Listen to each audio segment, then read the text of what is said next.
To have one of the best MCs on the planet with me this morning, Charles Vest. And Hello. yes, hi there. Good morning. Thank you so much, number one, for being a superhero in that you are showing up to share a little bit about what you're dealing with in your own life, in your business, to help other humans on the planet and to give more insight and empowerment to others through you and your experiences. As human beings, I believe we're all the same fundamentally. And by you sharing who you are with the world, you actually then ripple effect, helping to transform, awaken, enlighten other humans on the planet. So, with that, I say good morning. How are you? I am great. It is early in the morning. There's only a few of us that can exist this early in the morning. That's awesome. I know, and that's why I'm up early, because I have the whole world and little blue green marble to myself. Hmm. Shwing! Okay, so I did originally meet you at Secret Knock, and you're the MC on the stage. I just want to tell you how much I love and appreciate your beingness, who you are, your energy, what you exude. So powerful and uh, so compelling and magnetic in that you just want to know Charles Vest. You're like, oh, wow, this guy has such an amazing energy. And I know that sounds like, but it's true because I function that way. I'm highly drawn to people whose energy is is I wouldn't say powerful as much as authentic, real, and compassionate and caring. And this big teddy bear exterior, which is awesome. So, Well, I thought you were talking about you until you said teddy bear, and then I realized you're talking about me. So thank you very much. I ain't no teddy bear. I don't know what I would be. No, Okay. Anyway, no. well, that's a whole nother. That's a whole nother We'll have to think about conversation. that. Yeah, Yeah. that'll be a Yeah. counseling session, Yeah. For me, yeah. Okay. right? So tell me, yesterday I called you and you were like, oh my gosh, I was thinking about you. Tell me a little bit of background Hmm. of that. Yeah. And what you're Yeah. dealing with. Well, obviously, and everyone else does it, but that we've had an opportunity to speak a couple times on a more coachy session, and you've been amazing to help me out on understanding this thing called triggers. And so yesterday, just minding my own business, walking along the path of life, having a great day, all of a sudden I get a phone call from actually, it was a text message from an old boss of mine.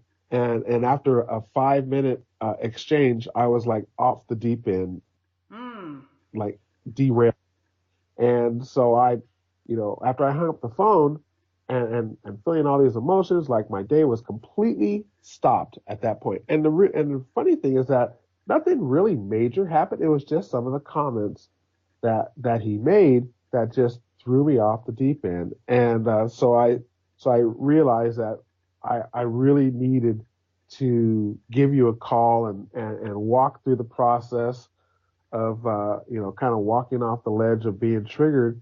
And I was interrupted, so I just simply said, okay, I have to at least take a deep breath and go, WWKD, right? What would Karen do? And I kind of talked myself back into a pretty decent mood. But I kept thinking all day, I wish I could call Karen. And then next thing you know, you called me, and I don't know how long it's been since we've talked, but it Mm-hmm. was just within hours. And that's why my first word was wow. Wow, Karen, that was amazing.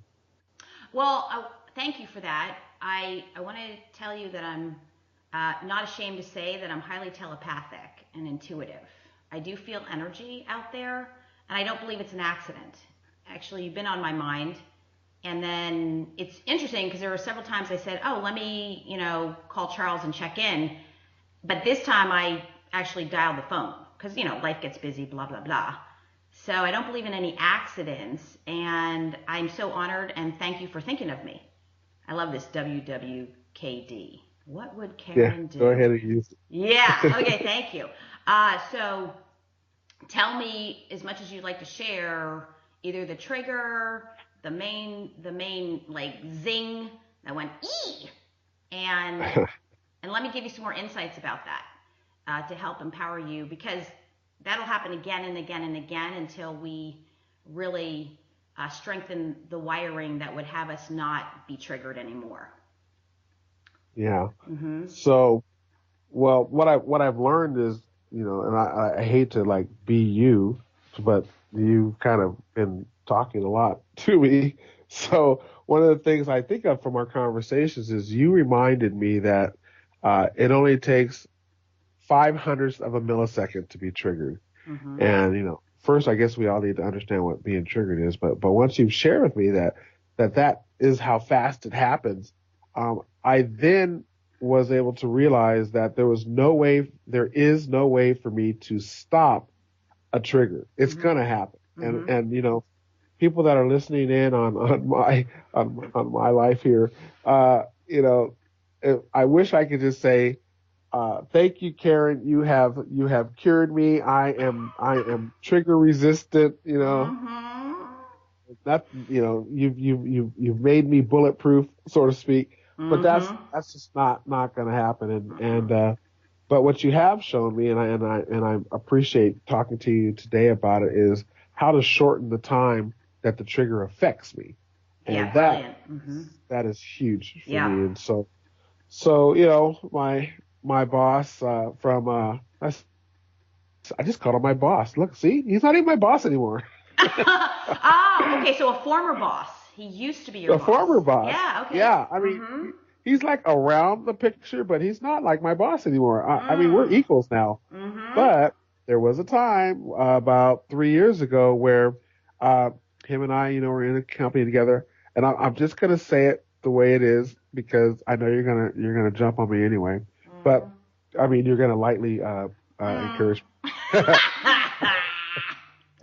but Mm-hmm.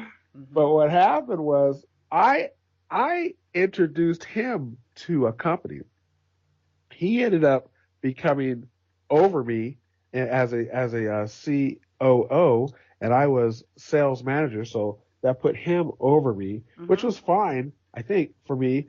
But then came a time where he decided that he didn't need me anymore, Mm. and so he sent my best friend to come to my office to tell me that I wasn't needed anymore. So there was a whole bunch of stuff Yeah. that happened at that point. Mm-hmm. And so I blamed him for for everything else that happened in my life for the next 3 years. Uh, and then what's interesting is, as you recall, Karen, Mm-hmm. um, when after we had met at that event and we were talking, just chit chatting, and you're like, is there someone that is really causing you some pain? And I said, well, I just ran into, and it happened to be the same guy. Mm. I was about to run into this guy. I knew he was going to be at this event that I was going to, and I was already triggered, and I don't even think he was thinking about me. But when I got there, he I mean, I knew he was. Sorry, I got interrupted out of my door here. But when I was thinking about going there, it was just like, oh my God, I can't wait to see this guy because I'm gonna give him a piece of my mind, and I'm gonna stand up to him, and I'm gonna prove to him that all these things. Hold on one second. What's that? Yeah, okay. Isn't today Wednesday? They were supposed to be here on Thursday. Yeah, but okay, let them get started. Go ahead and close my door, please. Pretty please. Thank you, sir. So yes, I'm at my office. And the fence guys are here. All right. So Mm. anyway, I was just like really, really messed up, and that's when we talked about, why am I so upset over this guy? And you made it clear to me that, it wasn't about this guy. It was really about my problems. So fast forward to yesterday, after already going through great experiences because of your help, Karen, and I really thought yeah, we have this great relationship, and I've been able to not think of those things that made me get triggered in the first place, which you'll probably want to bring up. But or just when you think you're good, Mm-hmm. a text message comes through and it like throws me back into a frenzy again. And so that's why I wanted to talk to you, and let's unpack it and get through it. And you have 15 minutes to cure me, so go. Man, the pressure. Okay, so here's the cure, right? The Good. triggers come from uh, tapping into our deepest insecurities from childhood. That's all that is. Now, Yeah. we all can relate to this. Yeah. The first person that comes up is my arch nemesis, my mother. It can be fine, and then she'll say one thing. She won't even say one thing.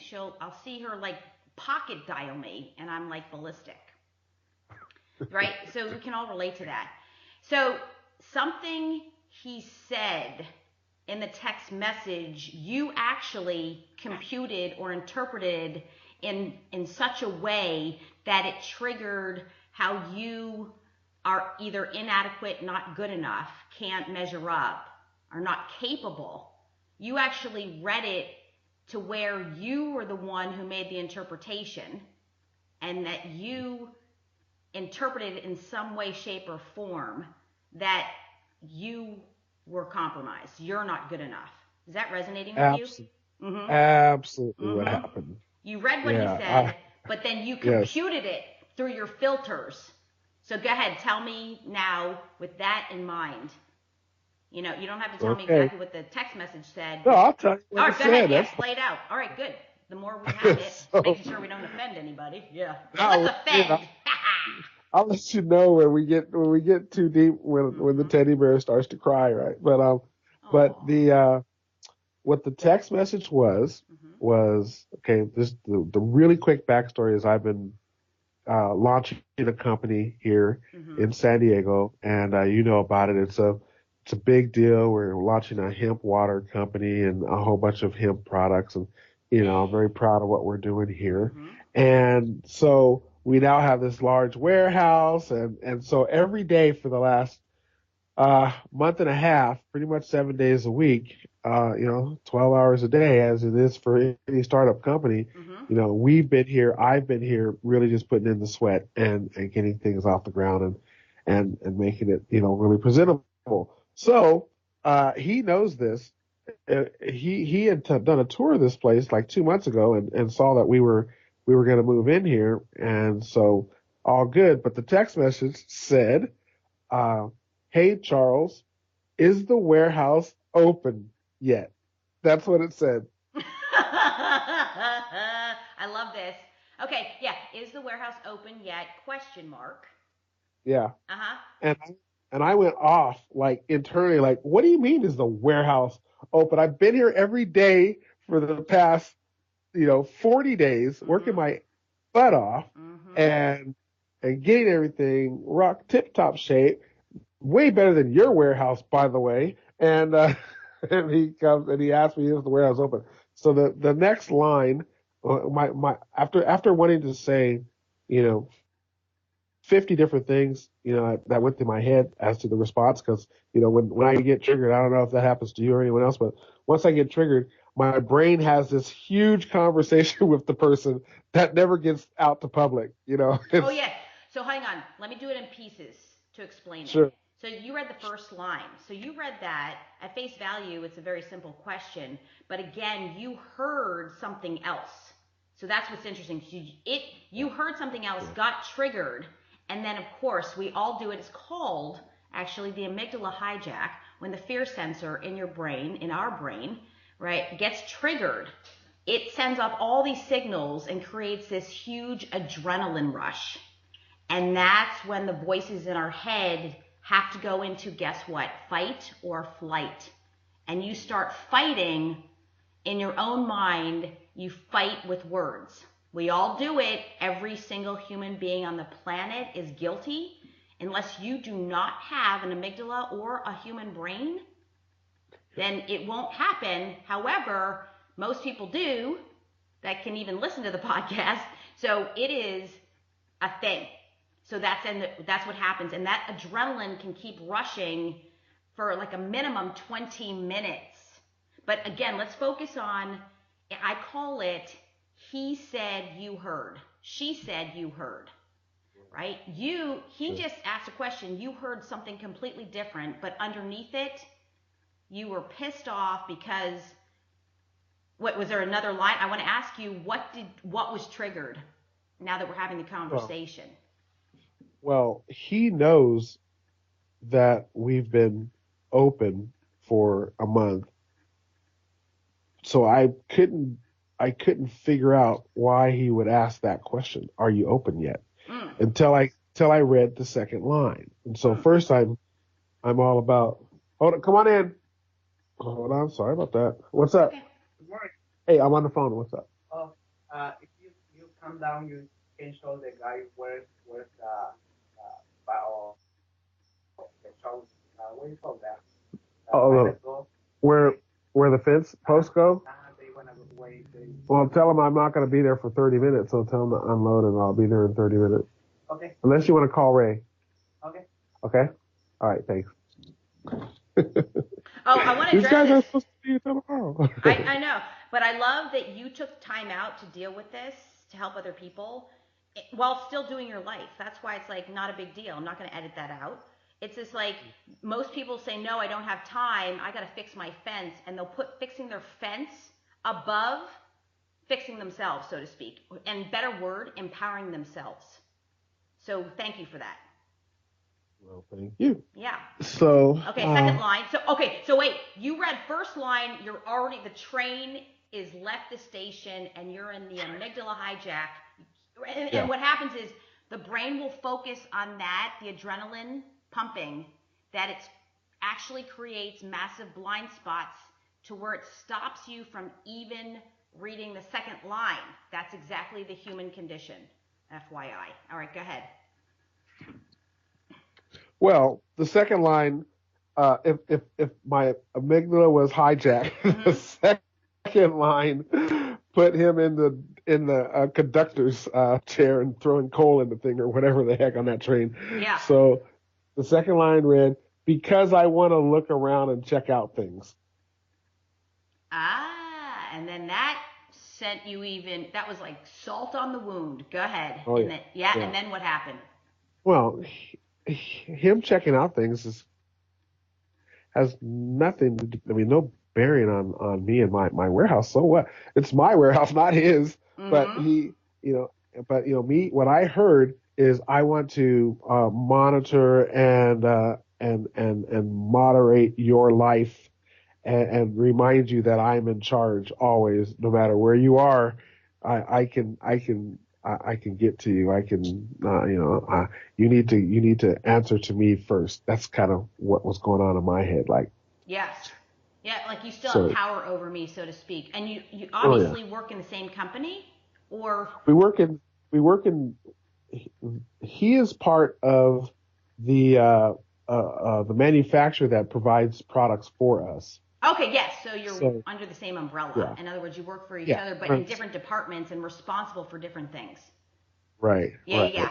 But you had this past relationship of him being your boss, but now you're equals in this company, but you're still living in your past where he has the power to trigger you, so to speak.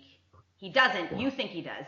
And so, okay, so just fill in the spaces for understanding and clarity. Right. Okay. So I'm like now standing up, going off, like having this conversation with him where there's nobody here, and there was a lot of explicitives, whatever that word is for cursing,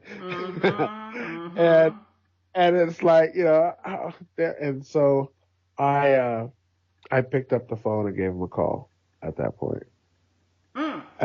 To confront. Now, did I know I was triggered? I should have known, but I didn't. I was like, the nerve of this guy. He doesn't understand. We've been here. I've been busting my butt off, blah, blah, blah. And so I call him, and it was pretty much my ears were different than they would be now if he was talking to me. Because I guess it's, people like to know the end of the story sometimes, and I'm just going to say that The real thing he was asking was he wanted to know if we were ready to receive a certain amount of product that he was going to send over here. Right. Okay. So, harmless Yep. reason for him doing it. But for Right. me, it was like, Armageddon. Like, here he comes. So, Yes. so I was very combative on the call towards him. Like, why do you want to know? And by the way, do you know that we have done this and we've done that? And he's like, yeah, I'd like to come by and I'll be there in an hour or so. And so right when I was about to, tell him all the accomplishments that we've made, as if he cared, because it was only me that cared, he said he had to go and hung up the phone on me. So so now I had 2 hours to wait for him to show up to analyze my warehouse and what I've got going on. And and then the weird thing is, I don't know, I'm sure I'm not alone in this. I enrolled like 3 people in the deal. Okay. I called my wife. I talked to a coworker. I had to have a conversation with my boss. I wanted everyone to be on my side. Like, the nerve of this guy saying he's going to check out our place. And so I was trying to get teammates to come in on the deal, and they were pretty much like, okay, yeah, all right. I mean, no one really got it. Why this was such a big deal for me. And so that's when I came back in my office here, and I went, okay, wait a second. Something is definitely off. I mean, what's going on? And then I realized, you know what? I was triggered. There it is right there. I mean, big time. Everyone can see it but me. But it took, like you said, the adrenaline rush of the 20 minutes, it took about a half hour, 40 minutes before I even realized I was triggered. Bingo. Okay, and that is the phenomenon. I mean, and I hate to say this is why the first suspect in a homicide is the spouse or lover. Because in 20 minutes, you can kill quite a lot of people. In 30 minutes, even more. Right? And I hate to be so bold, but that's a perfect example, is we don't know it because it's just it's a domino effect of one thing after another. So, okay, so then you went on for 30, 40 minutes. When you tried to enroll 3 more people and they weren't quite getting it, that's a clue, that was a symptom and sign that, wait a minute, perhaps I'm missing something. So when did you say to yourself, WWKD? After I talked to my boss, my real boss, about it. Yeah. And he was like, I don't know what you're so upset about. This is your place. You're doing a great job. And he said, like, next time you have a problem with this person, just simply tell him that we should all sit down and talk about it. Like, he was just going to be in my corner and do it like men, let's just have a regular conversation. And that was actually very good advice. And luckily I was coming off of my adrenaline high, and I was like, oh yeah, that's a good idea. It was like the things that he suggested was what any quote unquote normal person would do to address the situation.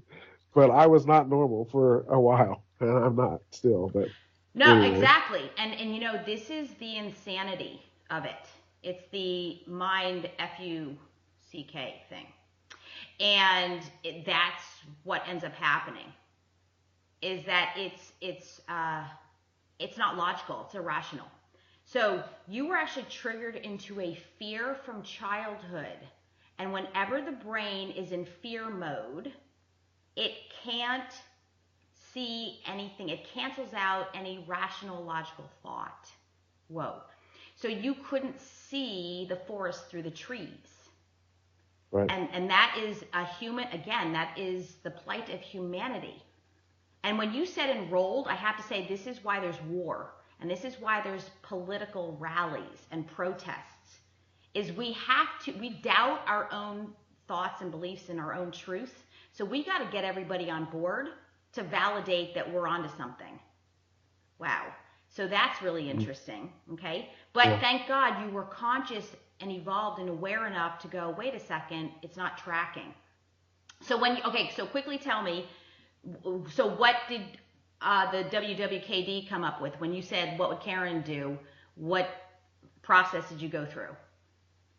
Well, first thing I did was I had to realize that, wow, I've been triggered. Well, I wouldn't even know the word triggered if it wasn't for us working together. So thank God that we have had a few sessions to really solidify the fact that I am going to get triggered. It ain't going to stop. Even the mighty Karen falls every now and then. So I know that if it still happens to you, as many people as you've helped, then it's kind of like that is the norm, is to be triggered. And so the way I unpacked it myself is I just went, okay, so why am I losing my mind over this thing? Oh yeah, that's right. It's the same person I lost my mind over last time. And it's what we had talked about. And so what you showed me in our first sessions, regarding this type of trigger for me is, you helped me realize that these are clearly things that, I've had to deal with when I was a child. Pretty much you hit the nail on the head when you said, what happened to you, and like what first thing you said was, so what do you think has happened in your past that has caused you to have this type of reaction towards this person? And I went about 10 years back, when I got fired from a job when I thought I was going to get promoted, and I was like, I had this really clear story for you, if you remember, about, I was working for this place, I was coming back from my honeymoon, and then I got, the boss at that time called me into his office, and I was bragging to everyone that I was going to get promoted, and then when I got into his office, he fired me, and that was like trauma for me forever. And so then I thought that's why I never wanted anyone to say, hey, can I talk to you for a minute? Because I always thought, oh my God, I'm going to get fired. Well, I had it all worked out in my head. And it was clear, and I knew that when I explained that to you, you were going to say, oh, you got it, Charles. You're absolutely right. This is why it happened. But you're like, no. We need to go a little further back than when you were 28 years old. Like, what about when you were like 5? Oh man, you're awesome. And that's when, and when we did go back there, and you're like, you actually kind of asked me the right questions for me to remember some of the stuff that did happen. Clearly, the biggest one was when I was 7, and you probably remember I told you that my great grandmother was part of the civil rights movement, and so when I was 7, it was 1967. She decided that I should go and live for a summer in Alabama, coming from San Diego, because I needed to kind of understand my roots, and so. But what happened was I was like horribly traumatized and was chased around the neighborhood that I didn't even know because I was a black guy, a black kid that liked white people. Like, do you like white people? I'm like, I love white people. Well, that's not what you say in Alabama in 1967. And right. So I was, so I went to that whole trauma, reverse racism and all that jazz. And that's where, it really, from that point on, any type of confrontation, any type of, how should you be, who are you, situations, I would derail it personally. I mean, I continually kept recreating it over and over and over and over and over again. And that's what you helped me realize, is that, until we really understand it. And so what the solution was that you gave me was, the best thing that worked for me, and maybe other things that you have up your sleeve for other people, but the best thing you had me do is you had me write a letter to that 7-year-old to let 7-year-old know, hey, look, I turned out all right. Things are going to be fine. You don't have to be afraid anymore. It's okay. Like, you have a great life, that kind of thing. And I had to literally tell the 7-year-old version of me to forgive me for, all the things that I thought was happening, but everything was okay, and you're going to be fine. And that was a big help for me.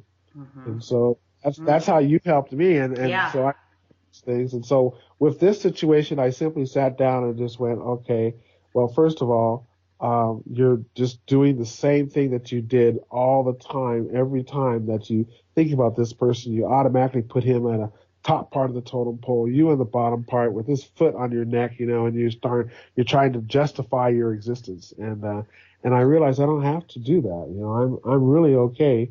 I really am doing a great job. I don't have to live in fear. I really have great, attributes about me. And the bottom line is, he really doesn't care as much as I care about, what they say, most people aren't even thinking about you and Yeah, you're thinking that's it, right. right?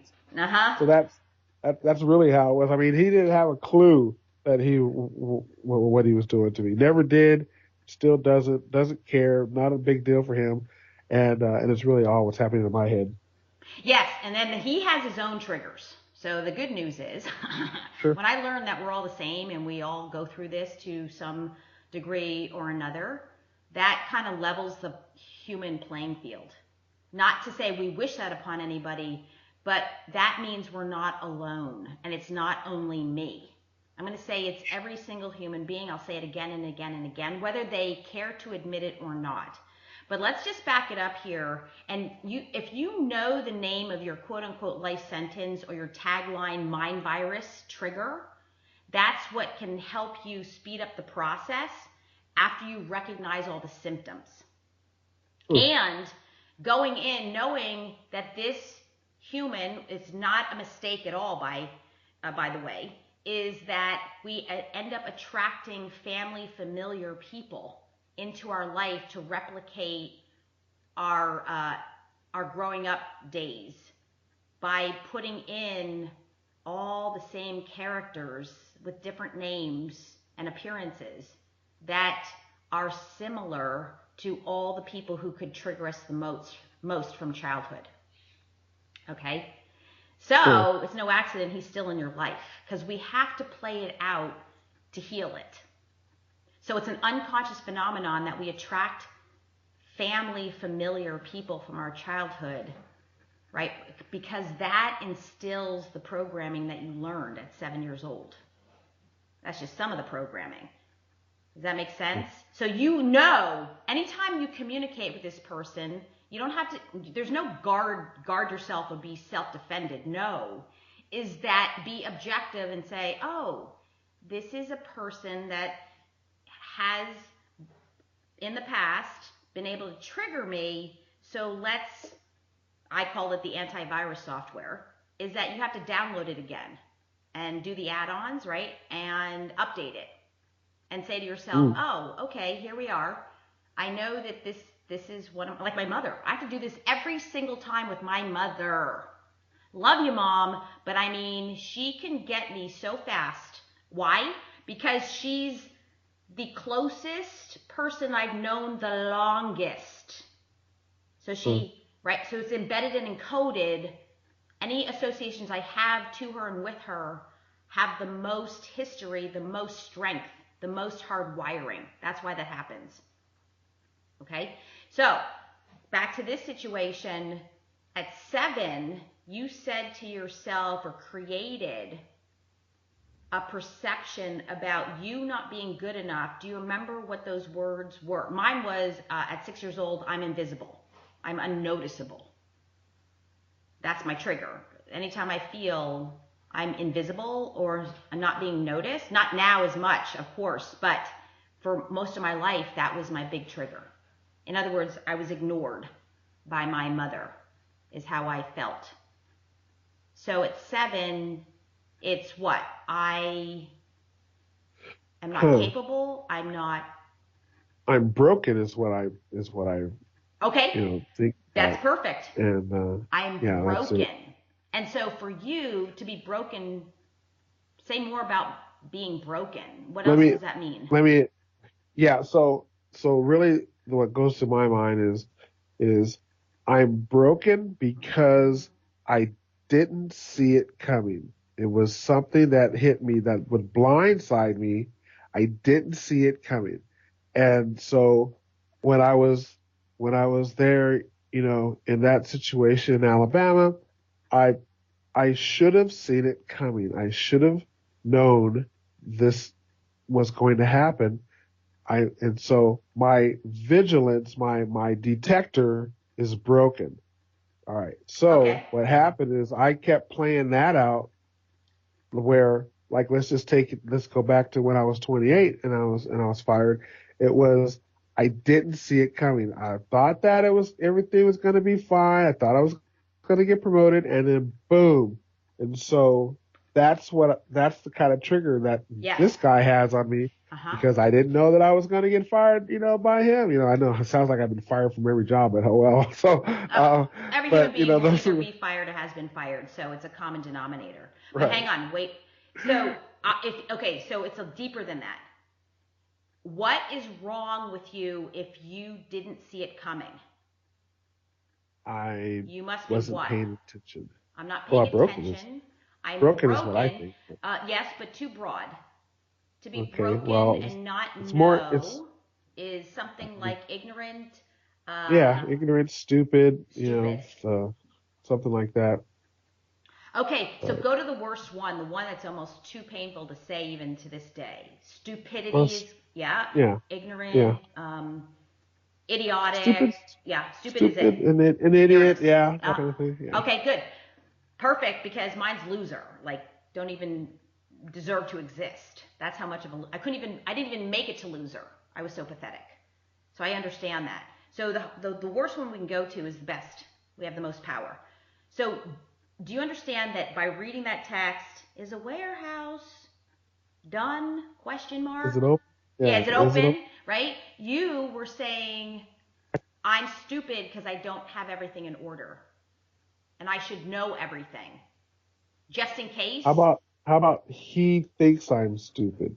Yes, but that's you still defending yourself. Underneath it Oh, all, okay. you're the one who really feels stupid, but you don't want to admit it. It's easier to say, "Oh, that person thinks that of me."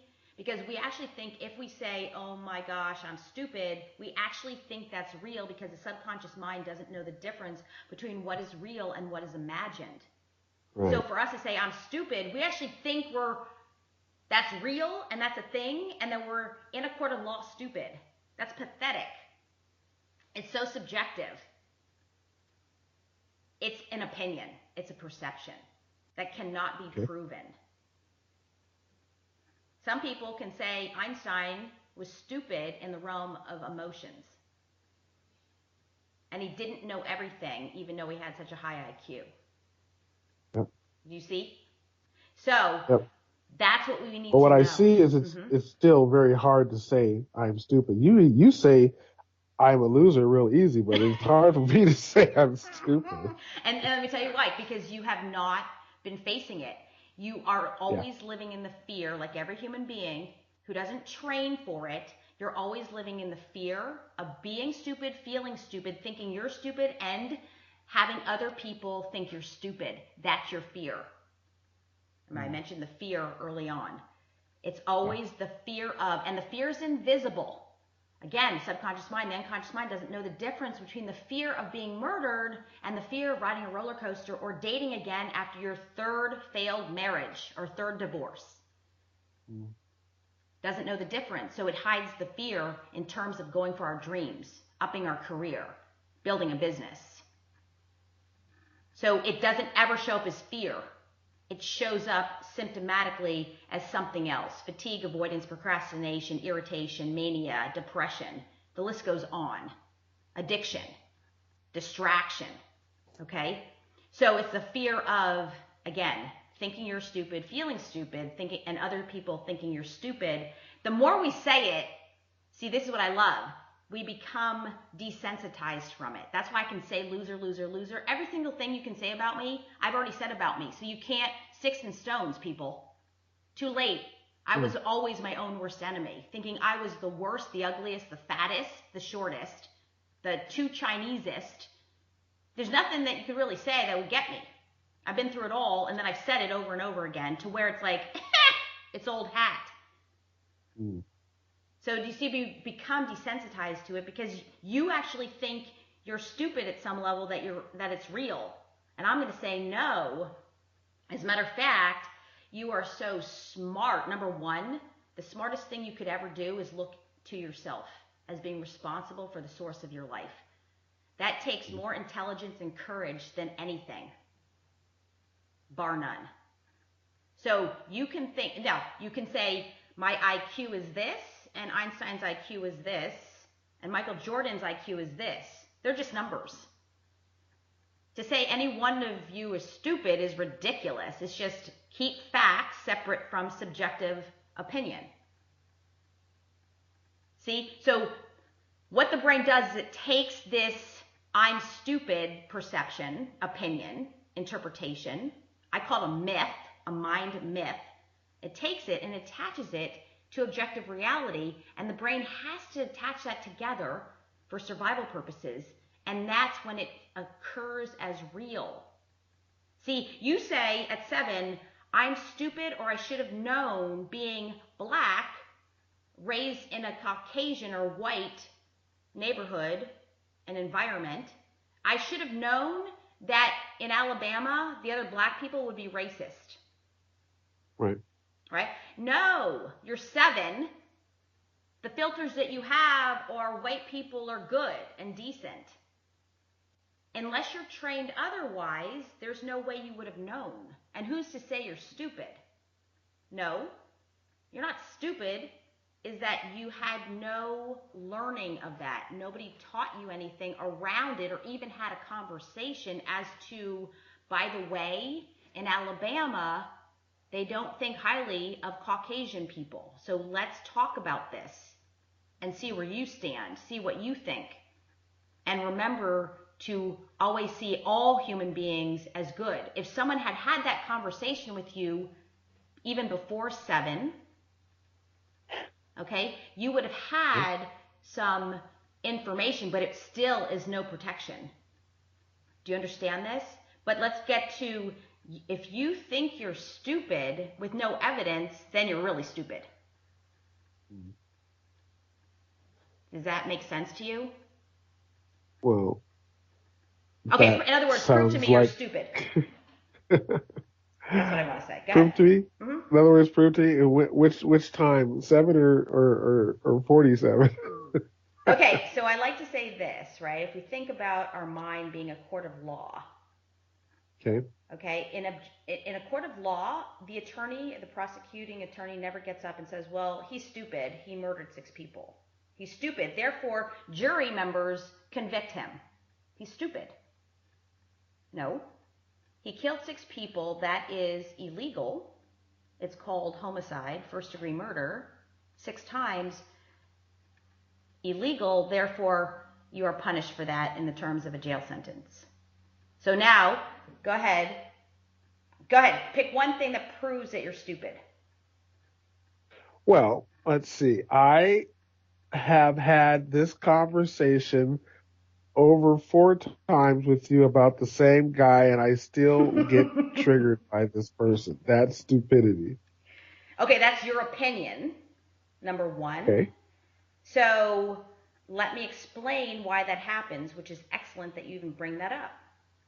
Now, let's go to basic brain science. The reason why it keeps coming up over and over is because the human brain is the most powerful machinery on the planet. Because it has the ability to have high intelligence and high emotional capacity, unlike a computer. They're trying to make it, but that's whether here nor there, is that early on in childhood, fundamentally, we have all our inherent programs set before the age of 8 and under, closer to 2 years old, 5 and under, whereby we have our set perceptions about ourselves and the world before 8 years old. I absolutely believe that. In other words, you said 7, you had the program that you are stupid and you should know things. In other words, you're pretty much saying you should know everything, especially by the age of 7. Yeah. Okay, so the reason why is that the brain has to store all the information for future reference only as a survival tactic. In other words, The powerful memory bank of the brain has to store for future reference just in case your life is threatened or you're going to die. That is a very old design of the human brain back to the caveman days, where the only concerns we really had as cavemen and women were being killed by a saber-toothed tiger or dinosaur.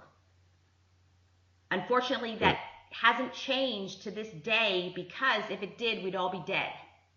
We need that ability and that function in the brain to store information that could save our life and stop us from dying prematurely. That's why it's necessary. So in other words, what we're saying is these programs from childhood, fundamentally are set before age 8 up until about the age of 19. Once they're set, the actual neural connection closes off, and then over time, it's memorizing the same thing over and over again. So if you're fighting against, take 7 years old, subtract that from your current age, and whatever number's left over, all those years you've been training the wrong way. You've been training to believe you're stupid. We just have to go back and reverse it and untrain it by getting rid of the mind virus and then retraining by believing you're smart, or you know as much as you can know for the moment until something else that you don't know is learned. Did you follow me on that? Yep. That's why you're even using the stupid card against yourself in being powerful. Yeah. Sure. You're thinking you're stupid, that you should know this by now. We've had the conversation 4 times. Well, 4 times. I've wrapped a lot of things around the results, the end results of being stupid are. So I'm testifying on my stupid behalf in my own court of law. Yeah, good.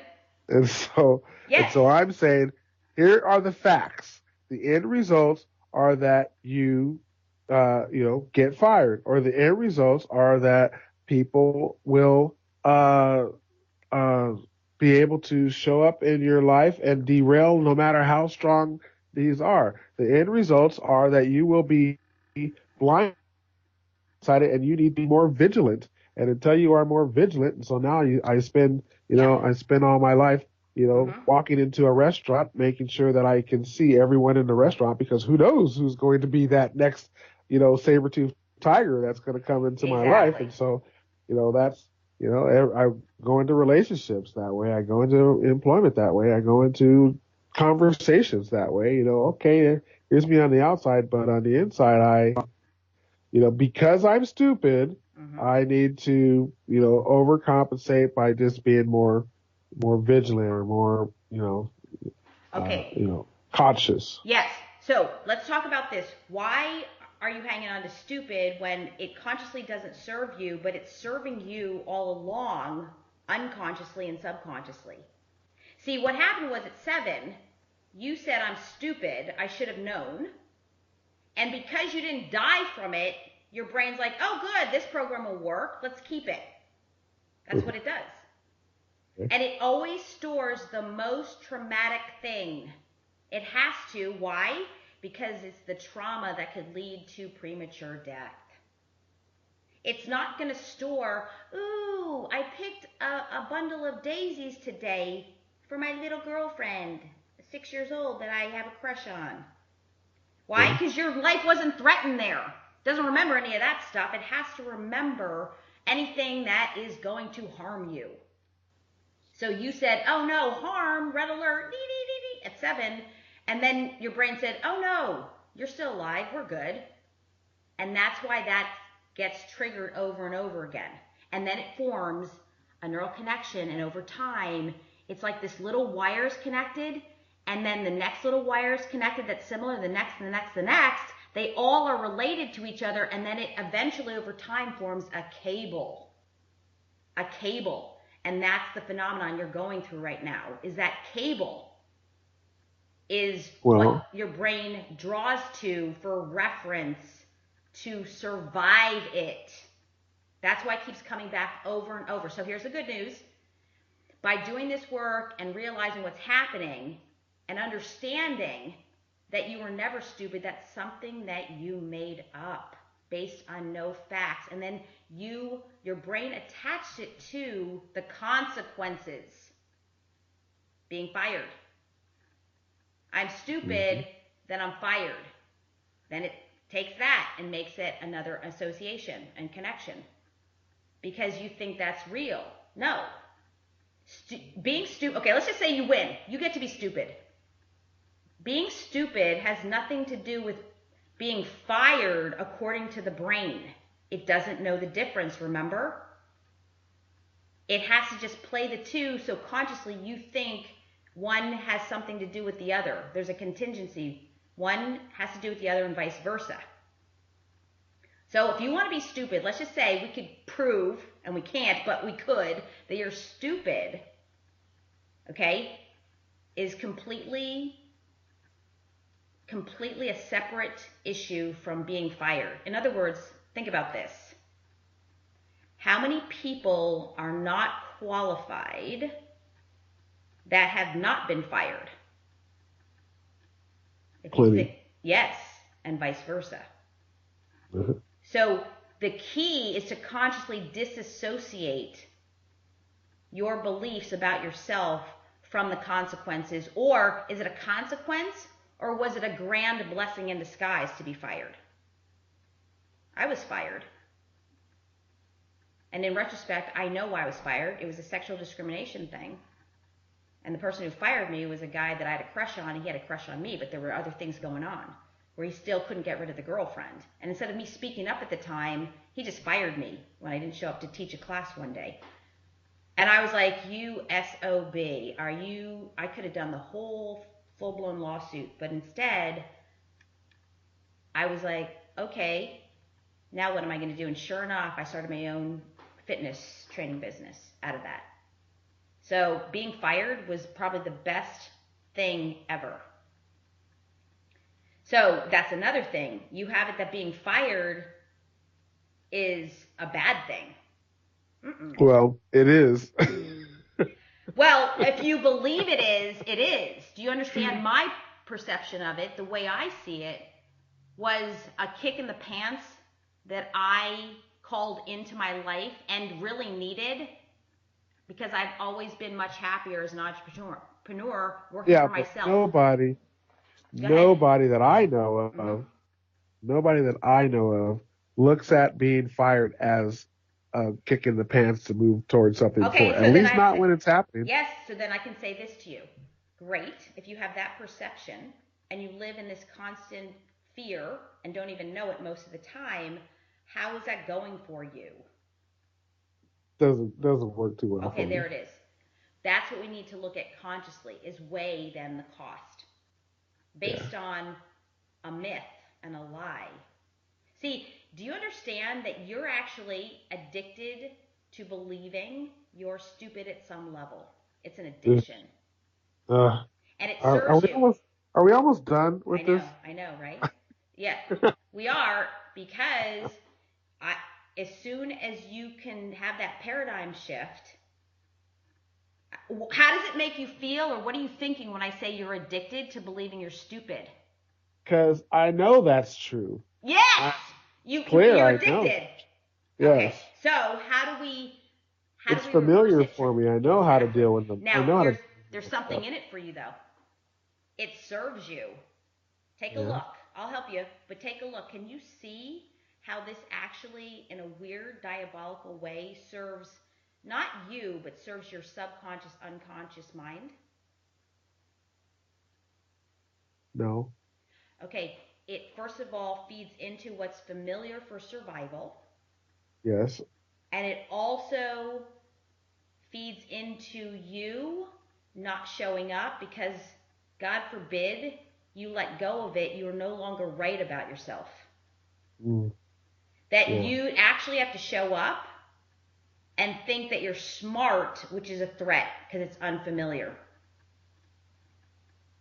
And that's why it's easier, it's more comfortable, it's more uncomfortably comfortable for you to stay in the lesser of two evils. Yeah. That's deep. Do you understand that? See, for as long as you can live under the shroud of I'm stupid, you never really have to show up. You never really have to take those big risks and play big and step on that quote unquote metaphoric stage of life. Ooh. So are you actually saying, in closing here, Mm-hmm. are you actually saying that there is a possibility that I could look at life by saying, bring it on, I'm good at this, I can kick butt? What? Someone that wants to inspect my warehouse? Awesome. Someone wants to talk to me? Awesome. This is another opportunity for me to grow and expand and be awesome. Yes. You really think that can happen? Okay, yes, and here's why. You absolutely imagined you were stupid based on no evidence at 7. Okay? Okay. And then you recreate it and manifests based on the law of attraction. Earl Nightingale, the subconscious mind becomes reality. You created it over and over again to prove you're right, that you're stupid. That's what ends up happening. Okay? But you had no evidence to even prove that. Now here's my saying. If you're going to make up crap, make up great crap. You made up you're stupid, you can absolutely make up that you're smart or capable, whatever word you want to use. But first, you have to understand how you made up you're stupid based on nothing. Can you get that? I do. Okay. I do. Yes. So you thought it. Now be careful here. The only person that matters to you is you. Even if almost 8 billion people on the planet think you're stupid, their opinion, if they think you're stupid, who cares? The only one that matters is you, thinking you're not stupid and believing it and hardwiring that in. Mm-hmm. That is elevating human consciousness, evolving the psyche.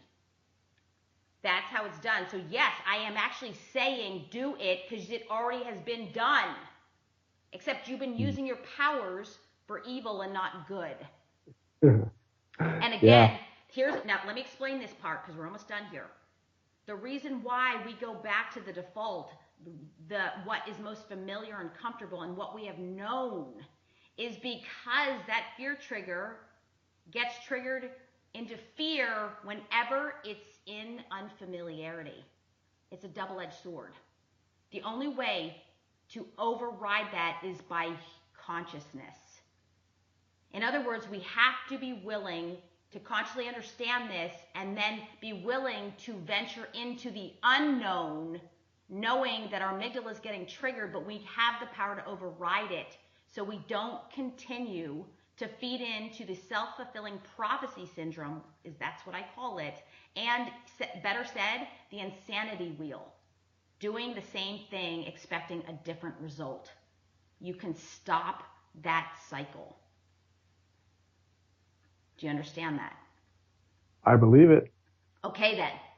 So now you have to train your brain based on everything that I teach you to believe, to have number one, the myth or perception, whatever you want to call it, the interpretation, the story, the riddle, whatever you want to call it, that you are not stupid, that you're capable, and anyone who's stupid, by the way, anyone who is stupid from your point of view, not mine, would never get on the phone with me and have this conversation. This conversation takes a huge amount of consciousness, I'd even say intelligence, confidence, and wherewithal. Very few people on the planet ever really want to take the time to understand themselves. And I call that being a coward. But that's just my opinion. Thank you, ladies and gentlemen. Do you understand? That one of the smartest things any human being could do is to understand how their unconscious and subconscious mind works against them until they train, learn, practice otherwise. So I'm going to say, my opinion of you is you're one of the smartest human beings. And then I'll top that with smartest men. Then I'll top that with smartest black men on the planet. Okay? All right. Now, I accept it. You do? Yeah, sure. But, okay, so you said I can make believe stuff, so I believe it. It's awesome. I believe it. I'm And making that. it is a little uncomfortable at first. I can feel it. You're like, ooh. Okay, so here, how do we maintain it and sustain it? Is by remembering this information, looking backwards, and weighing the cost. Weighing the cost of doing it your old way. Go ahead, Charles, look backwards at your life. Believe you're stupid based on nothing, no evidence, no hardcore evidence, especially in a court of law, and live your life until you die that way. Go ahead. How does that feel for you? No, thank you. That's the only way to do it, is weight. I call it the pain principle. The pain of you living the old way has to outweigh just even a little bit the pain of the going into the unfamiliar and retraining your brain to believe in you, even if no one else ever does. Self-love, self-respect, self-worth.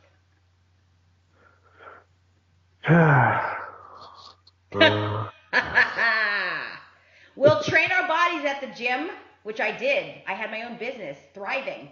I could not shift their minds. And that's why I left and went into real estate. I could not shift the mindset. I could not get into the psyche to empower my clients from a mental standpoint, and to believe in themselves and have inner confidence and self-love, and to get out of abusive marriages. So I had to leave. And here I am, circling right back. So that said, what is coming up for you now? Let's complete this. I'm internalizing. I'm saying to myself, remember. Mm-hmm. But you have to but you have to be willing. Stop resisting that you need to know it. I have to add that in. Do you understand 10,000 hours minimum to mastery? Stop being so hard on yourself and using that same stupid card, and I should know better, against yourself right now, because that's what takes precedent. That is in the prefrontal cortex. It's the first thing that wants to come up right now. And then you consciously have to go, wait a second. And here's the meter, the gauge. What I'm telling you, does it resonate and make sense to you? Not to anybody else. To where you're like, that about feels right. Do you have that sensation with this information? Yeah, I'm in that mode. Okay. I'm in the feels right mode, but my hard wiring still says, yeah, but you better remember this stuff. Come on now. Obviously still dealing with the be smart about it kind of thing. So I wish that I was able to instantly go into acceptance mode towards it. But I at least am aware of what's happening, the conversation, the trigger that's going on. So I'm in an illuminating stage rather than a facts. That's perfect. Feeling comfortable about it. Yes, and then be where you are with it. But let's just end on this note, in that, tell me the positive things, because you were telling this particular person after the text messages what you were doing, what you were capable of, what you have accomplished. Tell me at least 5 things that you actually believe and think about yourself as to you being capable, powerful, adequate, good enough. Oh, okay. Yeah. Well, this place is amazing. Everybody loves being here. Yep. I've created a beautiful environment that I love working at, and I want to make it very awesome for anyone else here, and that's absolutely happening. I've created a huge national culture because of my desire for people to actually look at this industry of relationship marketing instead of it being something that's negative input. I've created a environment where people can really enjoy sharing some cool new stuff with other people, and it's all because of really doing the hard work of using this wisdom that I've achieved and my intelligence that I know what works without listening to the naysayers, and that's that I feel very strong about what's going on here. Okay, so that sounds pretty smart to me, but we can let go of those words. Here's what I would request, and then the biggest coaching tip for you. All right. Okay, is actually no resistance of anything. Resist nothing. In other words, what we resist persists. Let go of all resistance. In other words, I'm asking you to actually friend, be your boss, be the boss of, have as your boss, you ready? Not knowing. One more time. I'm asking you to friend not knowing. You don't stop resisting that you need to know and actually fall in love with not knowing. Respect not knowing, because there's no way any human being on the planet could know everything. Otherwise, you're delusional. Yeah, but not knowing sounds like not smart. I know. And then I'm going to say again, how's that going for you?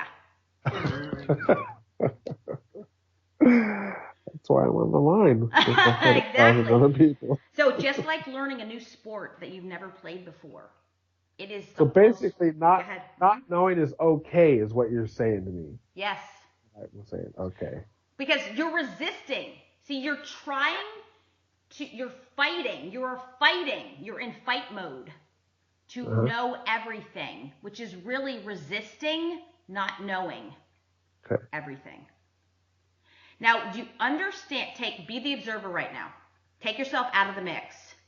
Okay. Now, I'll say it. It's like me saying, Charles, if I don't know every single thing there is to know in life to be happy and be successful, I'm an idiot, and I'm not happy, and I'm driven, and I'm going to stay in this addiction till I die. That's ridiculous. There you go. That's you. Yeah. There's no way any human being could know every single thing. And by the way, highly intelligent IQ people tend to strengthen that, and they're very low in EQ, emotional quotient.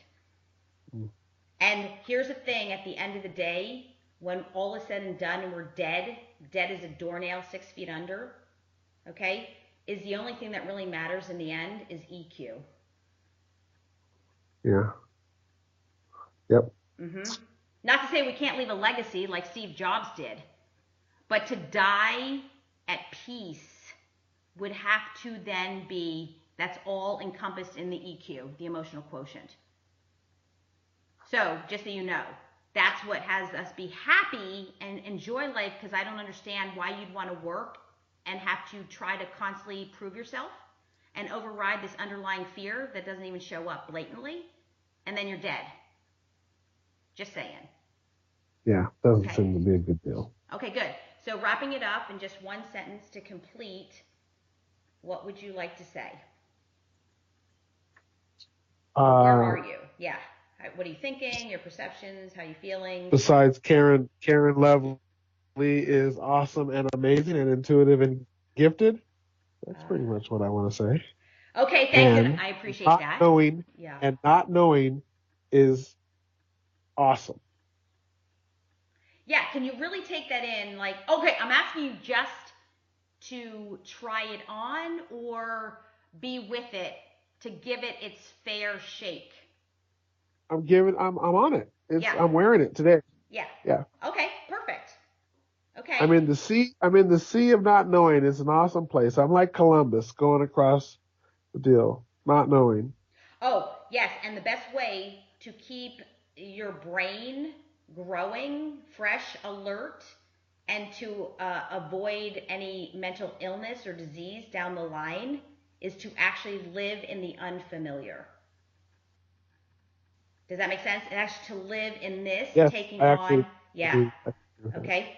So congratulations. Thank you so much for sharing. We're going to continue this and leaving you with, this is the training. This is the training. Like the first time you ever played basketball, you were awkward. It was like weird. And then you're like, ugh, I don't want to go to basketball practice. I'm not good. Everyone else is better than me. That's exactly the same phenomenon that's happening right now. Thanks. Okay, so thank you. And you are awesome. And thank you for being so EQ smart, because this is who we're being has us succeed faster in that order. Be, do, have, be, have, do. In this beingness, you will do and have and do fastest with the least amount of emotional wear and tear. Because your way didn't work for many decades. The remedy is to be and do opposite, try something new and different. Can you see that logically? Because Yep. one way doesn't work, then we have to reverse it. And that's what makes a difference. And I'm also going to say that's what did it for me. And I was one of the hardest cases ever. Ever. As a matter of fact, I didn't even I thought I knew everything. And which almost killed me. So I had to almost kill myself or be killed. No joke. To wake up. So, leaving you with that, thank you. Would you join us again and do this and see where you are in just a few days or so? Sure, let's go for it. Okay. And then be in the newness of it.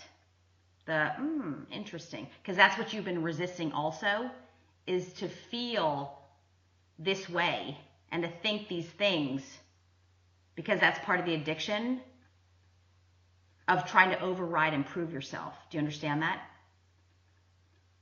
Yes. It's the plateau phase. You must allow yourself to be in the plateau phase and not resist it to get to the next level. Bam. Drop the mic. Pow.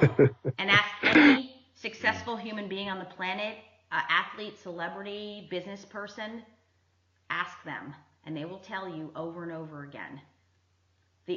And I'm going to tell you the real secret. The real secret to success on every level, health and wealth, on every level, is the ability to make it through this time, the most challenging times, not when it's good, but when it feels or uncomfortable. To endure and persevere through that is hardwiring your brain to handle everything that ever comes your way, anything and everything, and that's what would have you succeed.